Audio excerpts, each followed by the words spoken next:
Every 3 months or so, I'll peek back at my Kiwi Farms thread, just to see what's going on. And it's usually a whole lot of nothing, because I'm a pretty boring guy. One person even did the gotta hand it to him thing, which hey, I can appreciate. But there's one bit there that got the old wheels turning. Check out this interaction. I feel like this dude exists solely to argue with his own fan base at this point. The funny thing is, in the past he has had videos where his opinion was fairly unpopular. His fan base argued, but it was never this vitriolic. At this point, he seems to outright hate his fans. It's the end of the journey for the les superior centrist grift. Sooner than later, his new audience will overlap with Vosh. It's what happened to Adam and Sitch. Jeez, tell me you don't watch Adam and Sitch without telling me. They might do too many Vosh reactions for my taste, yeah, but I'm not sure Vosh's audience are all going to be watching dudes who spend half of their total upload time making fun of Vosh. I feel like he's regretting staying on the centrist grift for this long, and didn't become a bread tuber a few years back when the pickings were good. Well, no, I didn't become a bread tuber for one reason: I'm not a socialist. Simple as that. But the important bit is the fighting with my audience stuff. That has happened a lot recently, eh?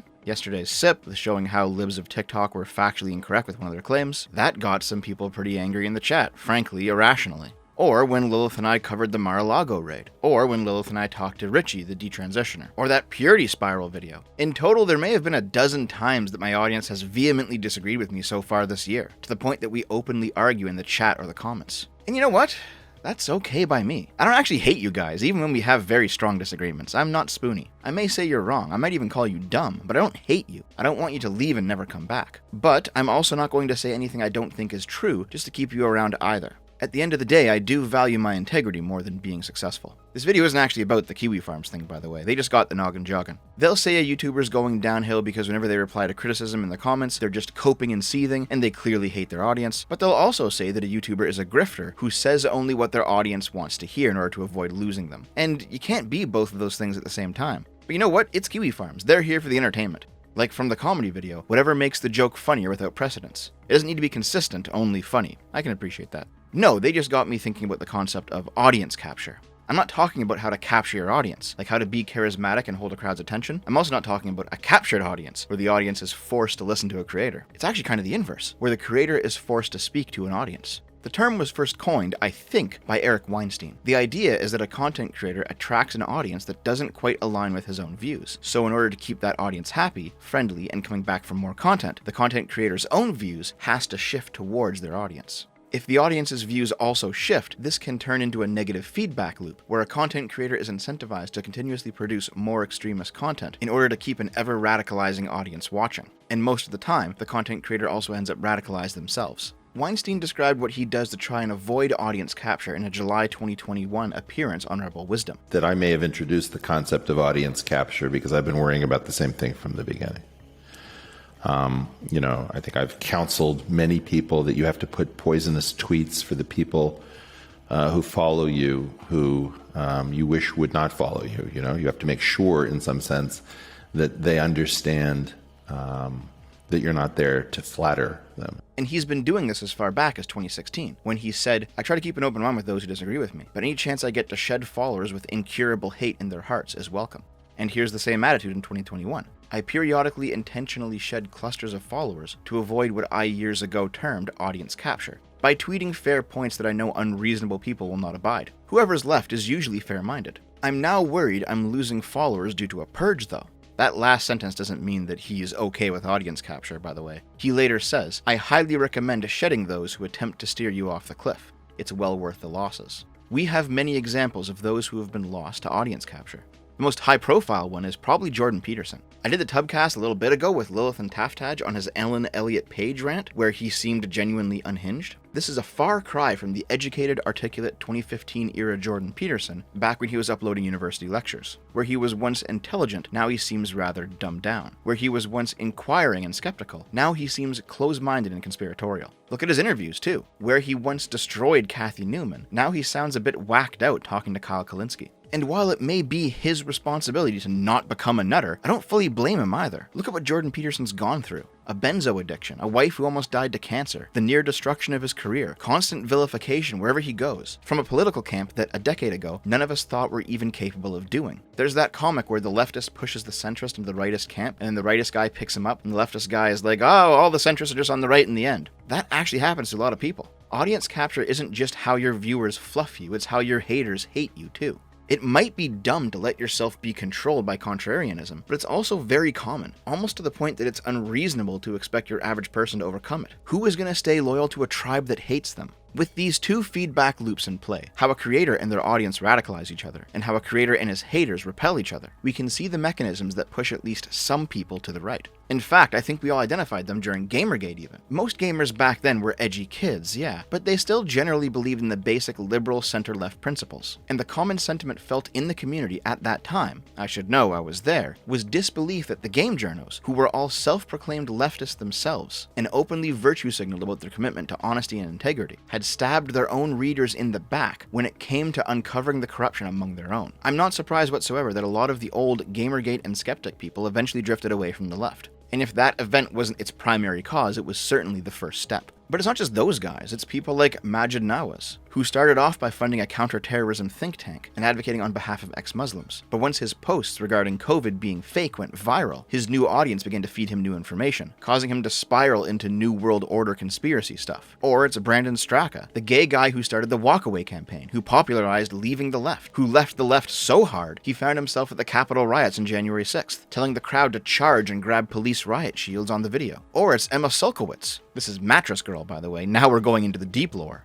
In 2014, she began carrying her mattress around campus everywhere she went, in protest of the university's handling of her rape case in 2012. In this case, she was so far left that this process actually de-radicalized her to the center. By 2019, she was a generic liberal dating and being friends with generic conservatives. Or it's Brett Weinstein, Eric's brother, the guy from the 2017 Evergreen College shit show. Just in case you don't remember that story, Evergreen College had an informal event called the Day of Absence, where minority students and teachers were asked not to come to campus that day. They weren't forced, it was voluntary, and the idea was to highlight to white people what it would be like if people of color weren't there in class or performing their necessary functions. The next day was the Day of Presence, where they returned to campus and discussed their experiences. However, in 2017, in reaction to Trump's election, some students of color decided to make the Day of Absence a day where white students were required to not attend school for the day. Brett Weinstein, then a professor at Evergreen, objected, and was thrust into the national spotlight as the entire school erupted in protest against what they perceived to be Weinstein's hatred. Weinstein attempted to hold normal classes, but the protest became violent enough that campus security told him it was no longer safe to be there. Parts of the college were occupied by rioters, and university staff and faculty, not knowing what to do, meekly complied with all of their demands. The event was such a stain on the college that they've lost about half their total enrollment since that incident. Like Jordan Peterson, if you listen to Brett Weinstein's interviews and lectures from 2017, he's reasonable, articulate, and intelligent. But if you listen to him now, he too is going down rabbit holes and radicalizing, in part due to his experience at the hands of his enemies, and in part due to following the positive feedback from his audience. But I'm not saying that this is a uniquely right-drifting phenomenon. It's not. What do you think happened to Hassan, or Shoe on Head, or Vosh, especially now that he's in his Fortress arc? Anybody who isolates themselves from their opponents is bound to feel the effects of not being exposed to new ideas eventually. And it seems like the left understands this on some level and actually wants it to happen. That's why it's always a problem whenever a leftist talks to a non-leftist. It's always platforming bad people or whatever, because they believe that even engaging with an alternative point of view, simply acknowledging that it exists, is tantamount to personally helping it spread. And to be fair, if you argue your points so poorly that you lose your audience to your opponent in a debate, then this might be true. But it's even more true that ignoring your opponent doesn't simply make him go away. He will keep making moves in the spaces you don't control, where your outrage can't reach him. That's the lesson of alt-tech. I also think that's why so many leftists began to pull their own hair out after, when they stopped talking to Destiny, he began talking to the right. And when they got him banned from Twitch, he kept streaming off Twitch. They genuinely wanted him to vanish. But audience capture also isn't a purely political phenomenon either. Look at Nikocado Avocado. Back before he became a 400-pound bag of shit whose entire career revolved around eating himself to death on camera, he did videos where he played violin, where he talked about his romance and being gay, where he talked about being a vegan. Yeah, he was a vegan once, if you can believe it. But it's his mukbang content that went viral, and so it's his mukbang content that he leaned into. He's got millions of subs and views and he's rolling in the money, but do you think he's a happy man? He might have been poor without his current success, but at least he wouldn't be this. Take the political component out of the conversation. How many YouTubers and streamers have changed what they do based on what went viral? How many of them tried to break out of that mold, failed, and then went back to what worked? And how many of them changed themselves as a result? The list seems endless.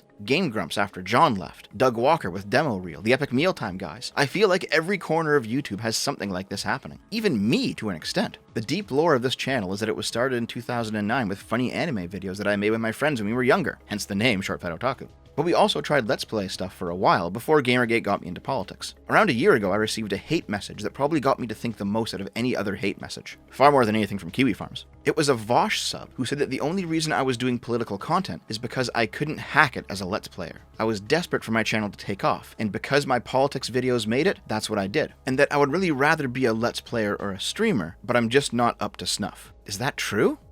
I mean, on some level, maybe. I've never said anything that I disagree with in any of my videos. I never presented anything that I knew to be a lie, and I haven't arbitrarily shifted my political positions to satiate my audience. If I did, I wouldn't do this video. But I have noticed that my politics videos get hits where my Let's Plays and anime reviews don't, and I absolutely did chase those hits. On some level, yeah, I was audience captured. But I don't think it was in the same way. I still do the Let's Play thing. It's a gaming stream now, by the way, and I'd be grateful if you checked it out. I tried to stream in the old SFO arcade most evenings. But even if that gets no views, even if it never actually takes off, I'm content with it.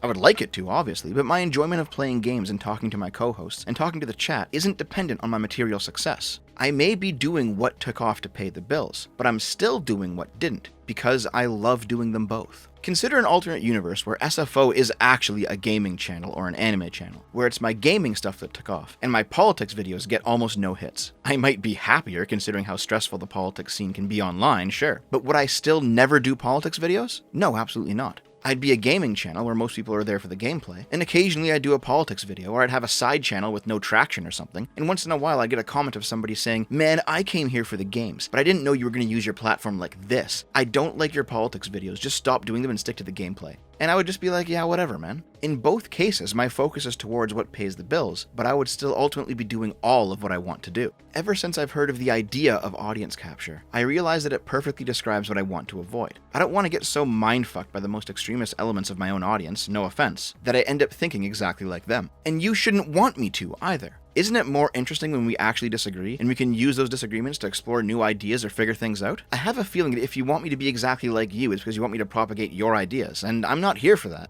Sorry. Now, I don't think I'm as extreme as Eric with his idea that it's worth it to purge people. That seems a little bit much. But I also don't feel especially beholden to the idea that I should listen to people who are both more extreme than me and are genuine fans of me when they demand that I change my views or admit something is true when I don't think it is. I'm not going to say, go away. I'm not going to hate you. I'm not Total Biscuit saying you've already been replaced, I don't care. But I'm also not going to chase you around and beg for forgiveness, because clearly if I disagree with you, it's only because my growth is causing my ego to go to my head and there's no other reason. No, I don't buy it.